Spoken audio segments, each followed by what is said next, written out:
જય શ્રી કૃષ્ણ મિત્રો. હે શ્રીજી મારા હૈયામાં તારી ભક્તિ ભરી દેજે.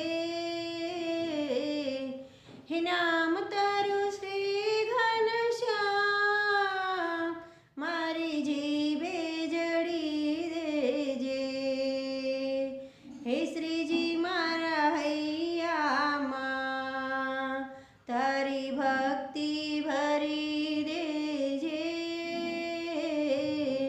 હે તારા વિના દુનિયામાં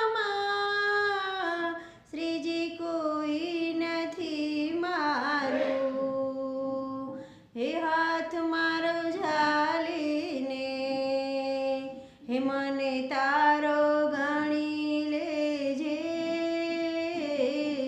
શ્રીજી મારા હૈયામાં હે તારી